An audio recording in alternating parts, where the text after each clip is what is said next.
All right, Dwayne Michael Carter Jr., you were in Miami on Tuesday night, got to see the Golden State Warriors up close and personal. We had more Draymond controversy that night, and the following night, they obviously were willed by Steph to wins at Miami and Orlando, but they're still only 18 and 19 at home.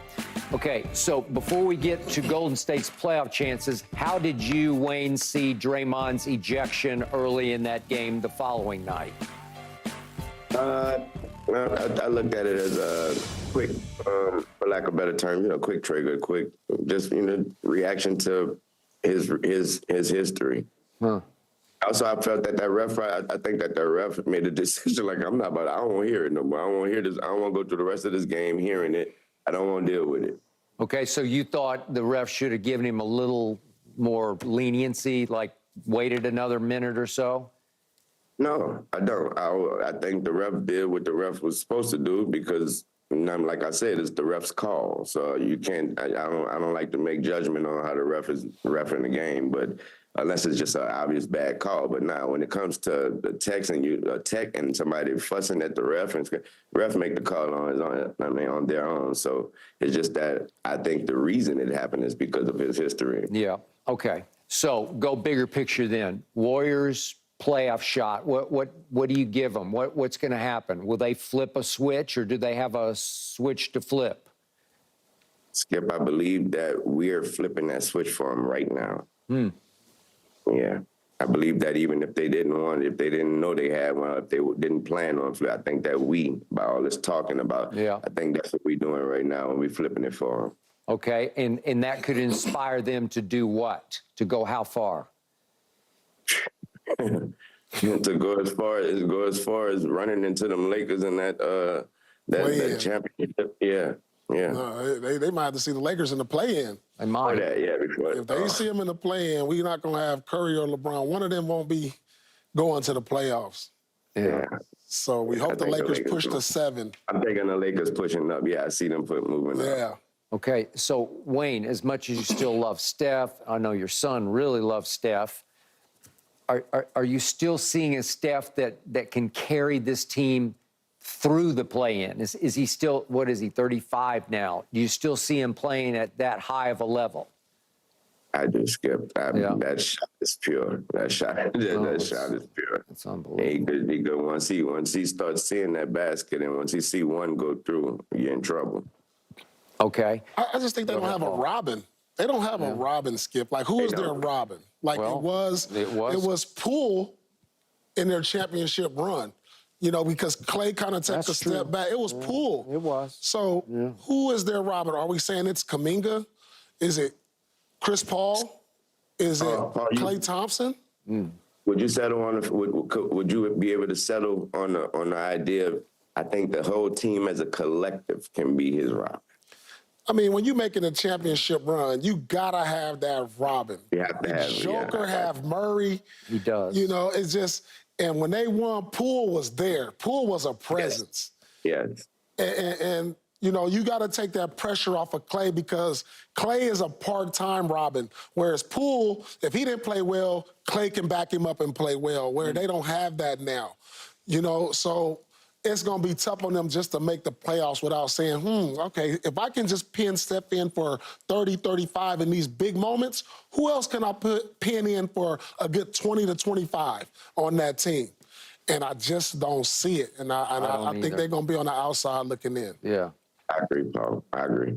Wayne, they're 18 and 19 at home. I still can't get past that. It's like, it's just wrong.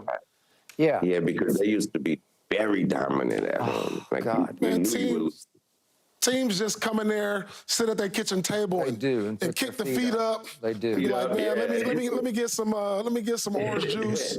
Let me get some of that chicken. They just put their feet up in their house. Let me get a side of beans. By the way, I love those slipper loafers you wear. This is what everybody doing to the Golden State Warriors, put their feet up on the table. Hey, man, turn the heater on. It's cold in here. But they're in a new building, right, Paul? Yeah, I mean... in a new building, right? A new building. It's the tech building, I like to call it. That's what it is. And, Wayne, I do agree with Paul's premise from earlier this show that once Draymond sucker punched Poole to start last year, it was like the beginning of the end. Yeah. It was, because it never got right after that. Yeah. And when your Lakers saw Golden State in the second round of the playoffs, they pretty much walked through them. It just didn't feel that competitive to me.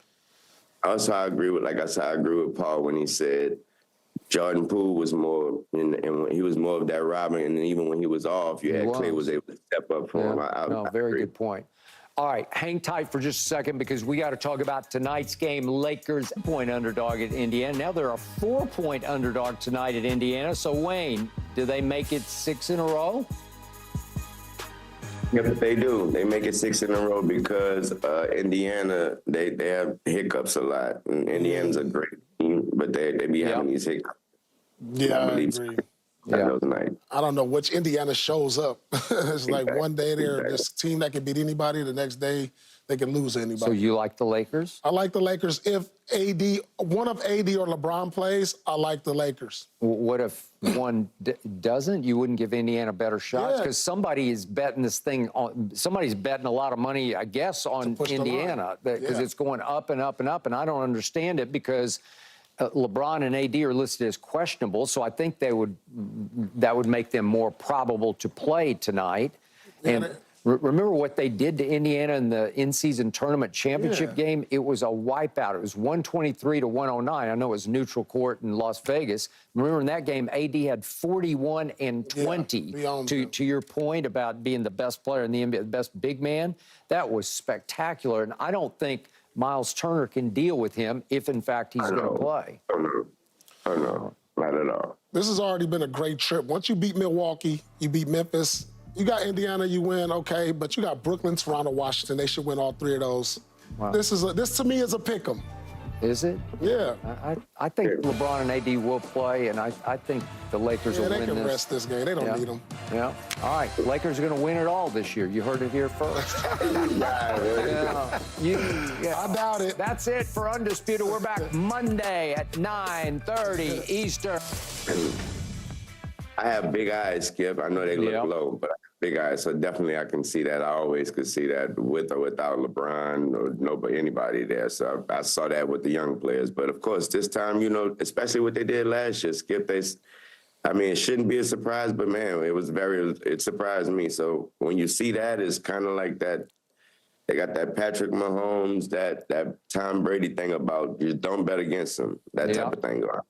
Yeah. So have you liked the supporting cast more lately?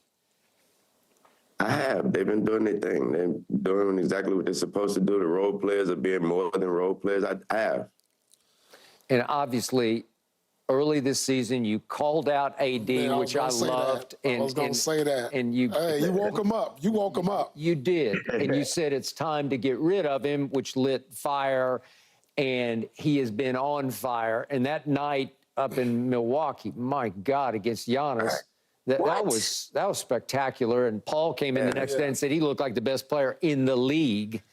So he dropped him that night, Paul. Yeah. So Wayne, how have you watched AD respond to what you said early this season? First of all, I don't think AD is responding to what I said. I don't know about that. I disagree. I think he hear you, Wayne. I think he hear you. He hear everything.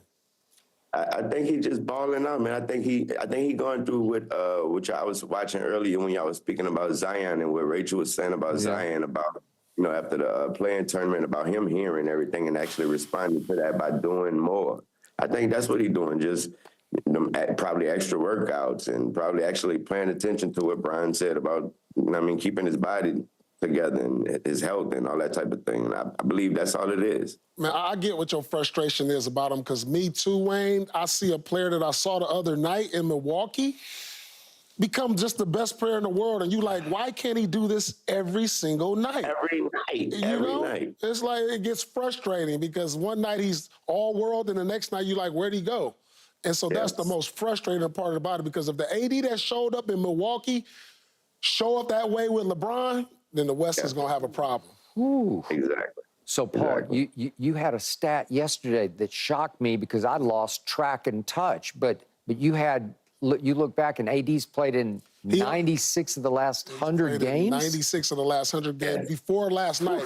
So he's heard us cry, just, hey, we need you to have your ability to be availability. Yeah. And that's what he's done. And that's all you ask. Like, look, man, toughen it up. Some of these injuries you could probably play through. You know, go out there and show your true ability, because at the top of his game, you can't tell me he's not on the same level as Joker, as Joel Embiid, as a big man across the board. He's probably the better defender out of those two also. And he could put up the same offensive numbers that they do. So it's frustrating when you got a guy who could be the best player in the world, arguably, not show up every single night. And what I loved the most about the Milwaukee game was something happened to his knee, and I still don't know exactly what. First, I thought he banged knees, so it was like a bone bruise, but then they said it was hyperextended, whatever. They were treating it every time they had a timeout in the sideline huddle. And, hey, he just sucked it up and kept on keeping on and played a career high, whatever it was, almost 52 minutes. Well, okay, there might have been a time 2, 3, 4 years ago. I don't know that he sucks it up. I don't know that he plays through that. He would have walked to the back of the locker room. He just well might have.